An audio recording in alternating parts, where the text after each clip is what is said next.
नमस्कार शेतकरी मित्रांनो आजचा विषय आपला असा आहे की केळीची अचानकपणे भाव वाढते आणि ही एक आनंदाची बातमी पण आहे आणि काही शेतकऱ्यांसाठी दुःखाची बातमी पण आहे. पण मित्रांनो, आज जर पाहिलं तर केळी निस्वन चालू आहे. बऱ्याच शेतकऱ्यांची केळी काढणीवर आहे, हार्वेस्टिंगवर आहे, पहिल्या पाळ्यावर आहे आणि अनपेक्षित भाव शेतकऱ्यांना आज मिळतो आहे. याच्या मागचं कारण आपण बघणारच आहोत. पण आज जर पाहिलं आपण तर गेल्या 8-10 दिवसामध्ये जो वादळी वारा आहे, त्या वादळी वाऱ्यानं केळी उत्पादकांचं इतकं नुकसान झालेलं आहे की अक्षरशः त्यांना रडण्याची वेळ येते. इतका मोठा खर्च करून आणि केळीच्या बागा उद्ध्वस्त झालेल्या आहे. तर ह्या अवकाळी पावसामुळं किंवा मान्सूनपूर्व जो अवकाळी पाऊस पडतो त्या पावसामुळं बऱ्हाणपूर असेल, रावेर असेल, जळगाव असेल यासारख्या पट्ट्यामध्ये अतिशय जोराची हे वारे होते आणि त्या वाऱ्यांमुळे अख्ख्या केळीच्या बागा उद्ध्वस्त झाल्या आणि त्यामुळं शेतकरी हवालदिल झाले. नुकसान भरपाई शेतकरी सरकारकडे मागत आहे. त्या गोष्टी तर होणारच आहेत पुढे, किती नुकसान भरपाई भेटते, काय भेटते. पण अचानकपणे जो केळीचा भाव वाढला, आजही ही केळी बघा, ही केळी जवळजवळ 8 महिन्याची झालेली आहे आणि ही निसवणार आहे.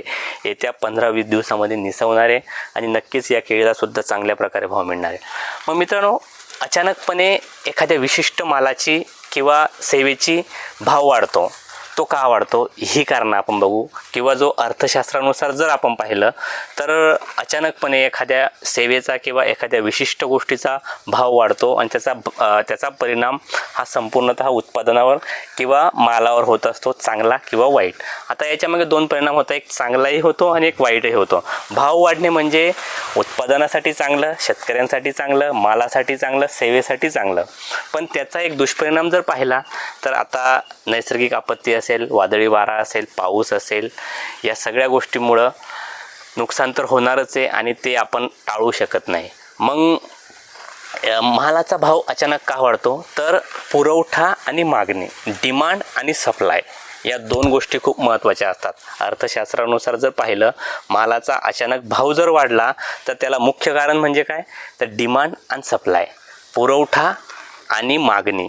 आता मागणी जर पाहिली मित्रांनो, एखाद्या विशिष्ट मालाची जर मार्केटमध्ये, बाजारामध्ये मागणी असली तर त्याला भाव वाढतो आणि पुरवठा अचानकपणे पुरवठा कमी होतो. आता जर पाहिलं तर आज वादळी वाऱ्यामुळे केळीचं नुकसान झालेलं आहे, भरपूर प्रमाणात नुकसान झालेलं आहे आणि पुरवठा अक्षरशः कमी प्रमाणात झालेला आहे. आता व्यापारी लोक बघतात की जेवढं नुकसान झालेलं आहे तर पुरवठा साहजिकच कमी होणार आहे आणि ह्या पुरवठा कमी झाला तर त्या मालाचा भाव वाढला जातो. अजून दुसरं कारण म्हणजे नैसर्गिक आपत्ती. ते तर आपण बघितलं, वादळी वारा असेल, पाऊस असेल, हवामानात बदल असेल, त्याच्यानंतर हवामानातील काही बदल की अचानकपणे काय होतं की सीझननुसार भाव वाढत असतात. सीझननुसार भाव कसे की उन्हाळ्यात जर पाहिलं तर एखादा लिंबू आणि AC या गोष्टींचा भाव वाढला जातो. का तर त्यांची डिमांड जास्त असते.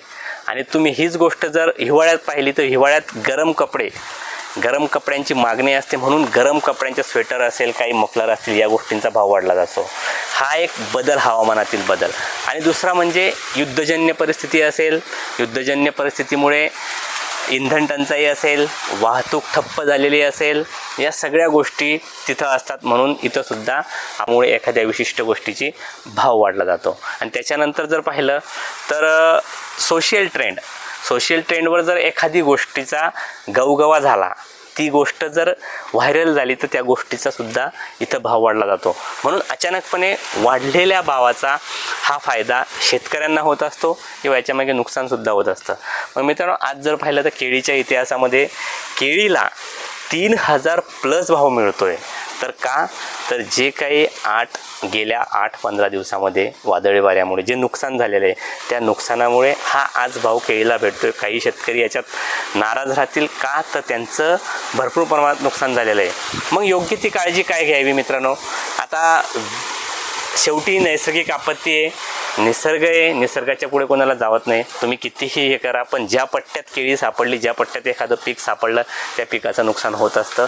त्याला एवढं मनावर घ्यायचं नसतं आणि हिमतीने पुन्हा नव्या जोमाने, नव्या तयारीने तेच पीक आपण उभं करत असतो.